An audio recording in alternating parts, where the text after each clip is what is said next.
Mungkin banyak dari kita kalau scroll TikTok pasti menemukan konten yang berbicara tentang transformasi diri, kayak looks maxing, dan di kolom komentar tuh biasanya identik dengan komen yang familiar seperti "Do I have potential? Apakah saya punya potensi? Ada potensi nggak bang?" Atau komen seperti "Maxi ngaruh banget kok." Ada juga yang "Bang, ini progres gua." Tapi tidak sedikit yang memberi komen kayak "Rahangnya kurang tajam, rahangnya miring tuh, matanya terlalu kecil, hidungnya perlu operasi bro, tulang pipinya terlalu datar." Like what? Fenomena looks maxing ini muncul dari ide di mana jika kamu mengoptimalkan penampilanmu mulai dari tubuh, kulit, rambut, sampai struktur wajah, maka hidupmu bisa berubah menjadi lebih baik.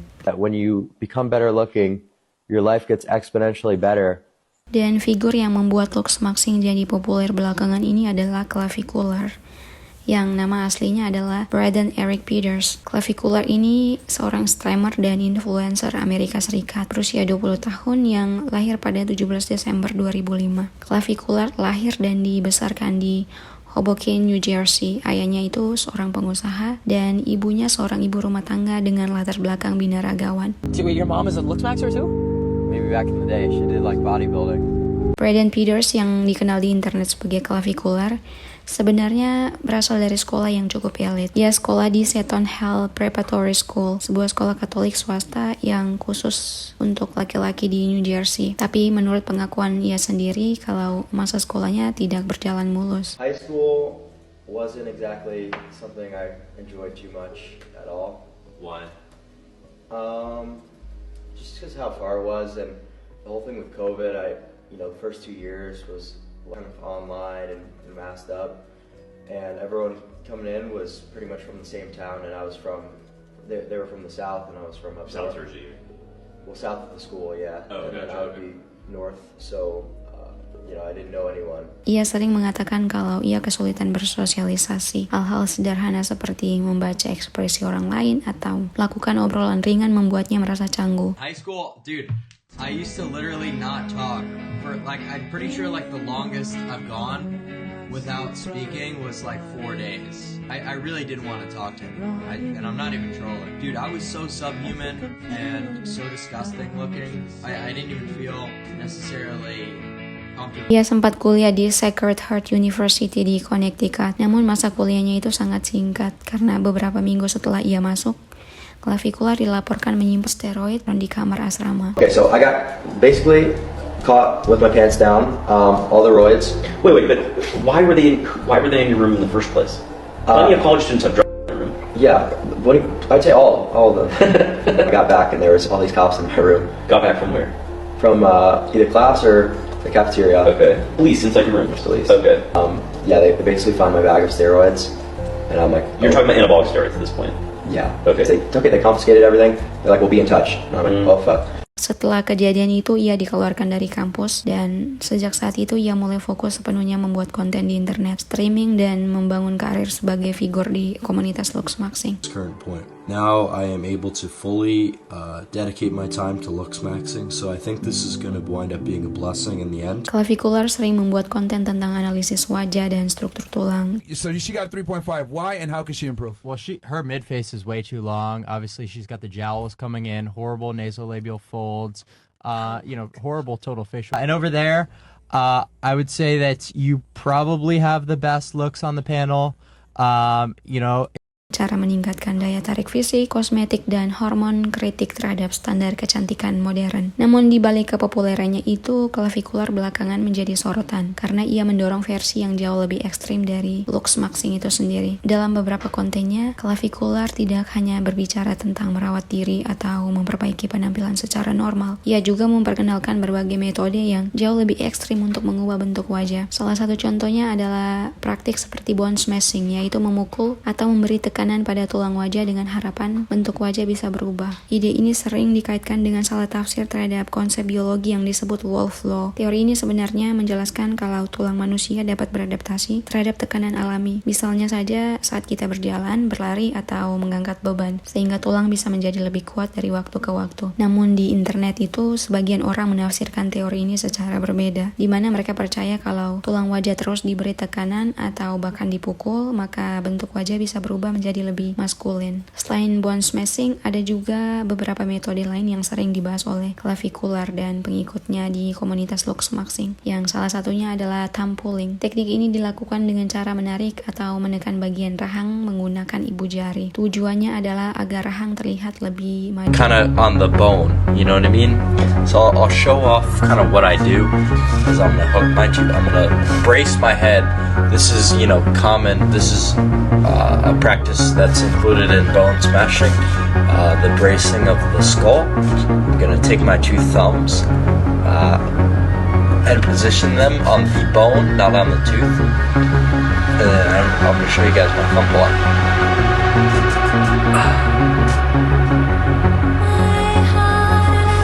Ada juga yang disebut DIY Botox Injection. Ini berarti seseorang menyuntikkan botox ke wajahnya sendiri tanpa bantuan dokter. Biasanya dilakukan untuk mencoba mengubah bentuk wajah atau mengurangi kerutan, meskipun cara ini sangat beresiko. Metode lain yang juga sering dibicarakan itu adalah menyuntikkan zat pelarut ke wajah. Zat ini dipercaya bisa melarutkan lemak di bagian wajah tertentu, sehingga bentuk wajah terlihat lebih tirus. Selain metode-metode itu, clavikular juga sering mengatakan kepada para pengikutnya kalau penggunaan steroid, bahkan sampai obat keras seperti metamfetamin, bisa menjadi cara untuk ascent. Dalam komunitas ini, kata ascent berarti semacam naik level atau menjadi versi diri yang dianggap lebih menarik secara fisik dan punya status sosial yang lebih tinggi. Ia juga mengklaim kalau penggunaan steroid dapat meningkatkan hormon testosteron di dalam tubuh. You're gonna have to take hormones and these peptides. Is that healthy? Yes, testosterone replacement therapy is very healthy. There's, decades of studies on testosterone. This isn't some research chemical. Okay. Selain cukup kontroversial karena teknik luxmaxing yang sering ia bahas, clavikular juga dikritik karena cara ia berbicara tentang perempuan. I think women are more attractive than men. Absolutely not. Like, a woman could be very well educated, but that doesn't make them a good thinker. So they just might have a lot of these facts in their brain, maybe from books they've read. They don't necessarily know how to interpret them properly. They won't make the right conclusions. Banyak orang menilai kalau pandangannya itu termasuk misoginin, yaitu sikap yang merendahkan atau menganggap perempuan lebih rendah dari laki-laki. Other people in the world. We need to stop looks maxing. We need to stop misogyny maxing. It's time to massage. Dude, I'm not even a misogynist. Misogyny minimize. Okay, that's what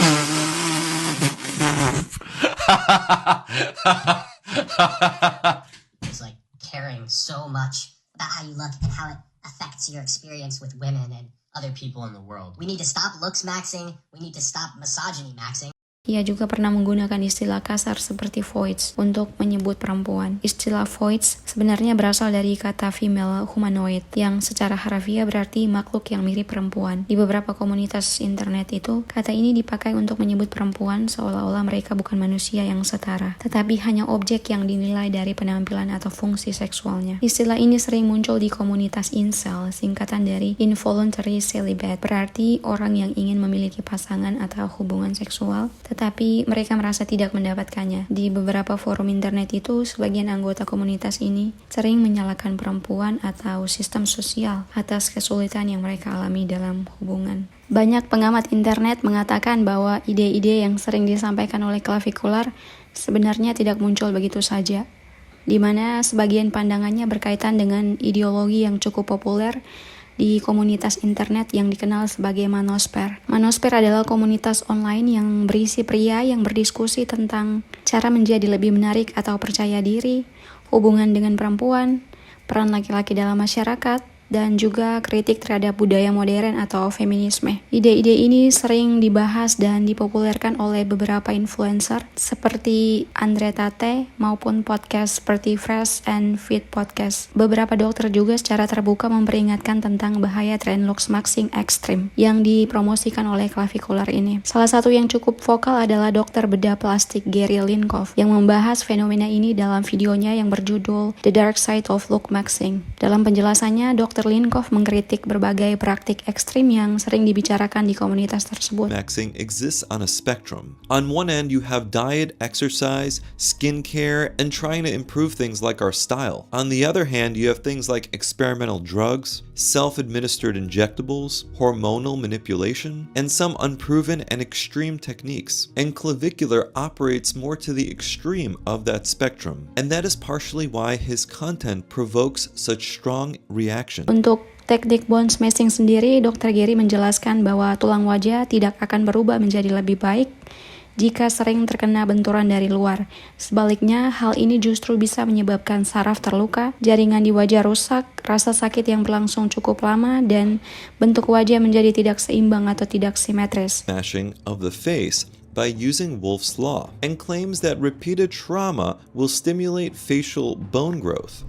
This is an OG bone smash. I used to look like this before I went to work every day, and people would always ask me, like, what is wrong with you? I was like, I don't know, bone smashing. But the problem is that facial bones do not remodel constructively with repeated external trauma. Wolff's Law applies to controlled load bearing, not blunt force injury. And repeated facial trauma has many risks, including nerve injury, soft tissue damage, chronic pain, facial asymmetry. So put that hammer down because it's probably going to hurt you much more than it helps. Selain itu, terkait suntikan pelarut lemak, di mana risiko dan akibat dari suntikan pelarut lemak di garis rahang adalah saraf bisa terluka, di mana jika suntikan mengenai bagian saraf di wajah bisa menjadi lemah, sulit digerakkan, atau terlihat tidak seimbang.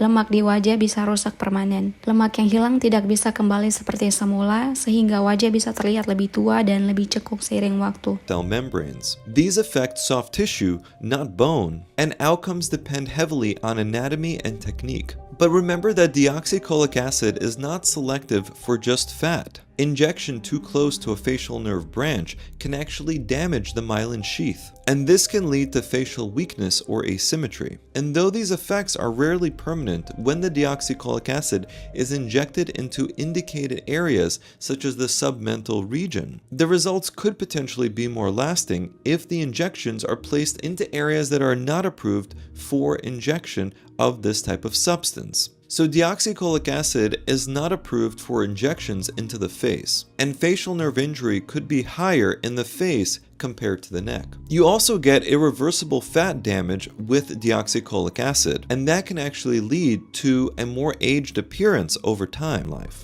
There's also, of course, the risk of infection and scarring that is going to be higher with self-administering this stuff at home, especially without gloves. I've seen Clav injecting this stuff into a woman without any gloves or any sort of disinfection. We should also mention that injecting these substances at home without the proper licensure is actually illegal. So let's not forget that important point. Even doing these types of injections as a DIY, injecting yourself and obtaining these substances through roundabout ways is also highly. Hal lainnya adalah bisa menyebabkan infeksi dan bekas luka, di mana risiko ini lebih besar jika seseorang menyuntikkan sendiri di rumah tanpa pengawasan dokter. Kemudian latihan rahang, mewing atau thumb pulling, juga beresiko, di mana latihan rahang memang bisa membuat otot rahang sedikit lebih besar, tetapi tidak bisa mengubah bentuk tulang rahang. Ia menjelaskan beberapa resiko jika latihan ini dilakukan terlalu sering, yaitu masalah pada sendi rahang. Jika terlalu sering melatih rahang bisa membuat sendi rahang bermasalah. Sakit rahang dalam jangka panjang. Latihan yang berlebihan bisa membuat posisi gigi saat menggigit menjadi tidak seimbang.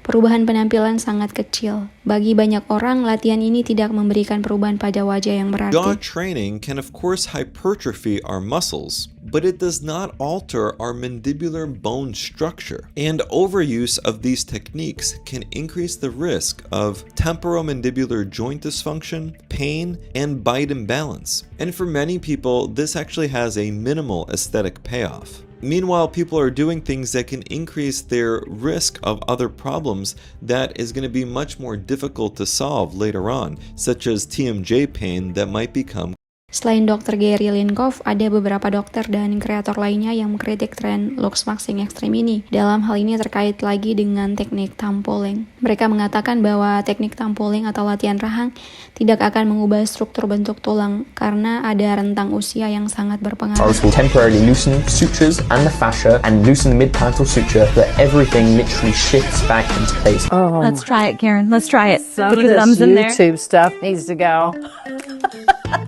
And pull that in the middle. This is Oscar Patel, and he is not a medical professional. He is an influencer on YouTube and Instagram. Do not listen to this guy. Now, he does have some good points. Palate expansion is really a good thing. He does have some good points about tongue position and then causing everything to expand naturally. But there is an age range where that is effective. That's ages 3 all the way to about 12. Pushing on it as much as you want, not going to change a thing. That bone is fused together. And if he was truly expanding his bone, his thumbs would be in there 24/7 for the next year.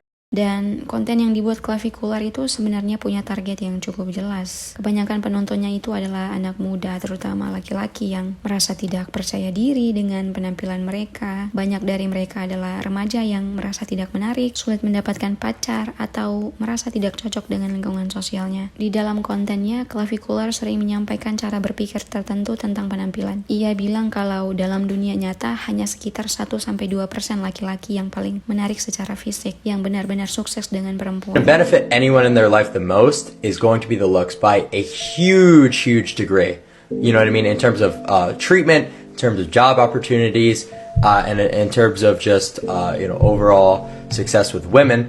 That the looks is going to go the furthest, right? So when we're talking about what to do to improve, you got to go with the looks. At the end of the day, that's going to make the biggest difference. Jika penampilan jauh lebih penting dari kepribadian, berarti kalau kita baik hati, cerdas secara emosional, attitude-nya bagus, berarti dianggap tidak penting dong ya. Padahal pandangan ini tuh terlalu sempit karena terlalu menyederhanakan realitas manusia gitu loh. Walaupun iya benar sih kalau penampilan itu akan jadi kesan pertama bagaimana orang dan lingkungan memperlakukan kita. Tapi kan kesan pertama itu tidak selalu jadi yang terakhir gitu kan. Artinya kesan pertama tidak selalu menjamin hubungan jangka panjang. Kalau pada dasarnya kepribadian kita itu buruk, bagaimana sebuah hubungan bisa bertahan? Baik hubungan dengan pasangan, apalagi menyangkut kehidupan bersosial. Kepribadian itu menentukan kecocokan emosional antara pribadi dan komunitas. Bahkan ada juga studi psikologi bahkan menunjukkan kalau pasangan dengan chemistry kepribadian kuat lebih bahagia loh daripada yang hanya bergantung penampilan fisik. Karena konflik muncul dari perbedaan nilai kan, bukan dari wajah cantik atau ketampanan seseorang. Jadi sekali lagi sosial media itu punya pengaruh yang amat sangat besar terhadap pola pikir kita ya. Pemikiran dan ideologi seperti ini tuh sangat berpengaruh gitu terhadap bagaimana kita menjalani hidup gitu. Dan ini sangat menginfluence anak muda zaman sekarang, apalagi di usia yang masih dibilang usia untuk mencari jati diri, di mana pola pikir dan standar seperti ini akan menciptakan tekanan baik ke diri sendiri maupun dalam hubungannya dengan lingkungan. Tren looks maxing di internet ini akhirnya mulai mengubah makna dari sekedar merawat diri menjadi sesuatu yang jauh lebih intens. Penampilan tidak lagi hanya dianggap sebagai bagian dari diri seseorang, tetapi seolah-olah menjadi sesuatu yang harus terus diperbaiki agar bisa dianggap cukup baik di mata orang lain. Orang-orang akhirnya mulai memberi skor pada penampilan orang lain dan tidak jarang seseorang mengunggah fotonya hanya untuk bertanya, "Do I have potential?" Jika seseorang terus-menerus percaya kalau hidupnya ditentukan oleh bentuk rahang dan tulang pipi, bagaimana ia terlihat, maka ia bisa mulai merasa bahwa masa depannya itu sudah ditentukan sejak lahir. Mereka akan sangat mudah merasa insecure, kayak aku gak layak, aku memang sudah ditakdirkan seperti ini dari lahir, aku tidak pantas. Akhirnya kehilangan motivasi untuk berkembang, menyalahkan penampilan untuk semua masalah, merasa tidak ada harapan untuk berubah. Padahal banyak faktor lain yang sebenarnya mempengaruhi kehidupan seseorang. Dan untuk faktor penampilan ini memang sah-sah saja sih, seperti merawat diri dengan sewajarnya, selalu rapi, tetapi tidak se-ekstrim harus pakai steroid, smashing tulang, kan gak lucu. Tapi ada satu pertanyaan yang kita semua pasti tahu. Jika tanpa sosial media seperti TikTok misalnya, apakah orang-orang atau anak muda zaman ini akan tertular paham atau ideologi seperti ini? Pastinya kan tidak juga ya. Jadi sekali lagi, sosial media itu sangat memberi influence atau pengaruh yang besar terhadap cara kita berpikir. Misal saja kamu scroll TikTok, lihat satu cowok yang wajahnya mungkin masuk kategori looks maxing.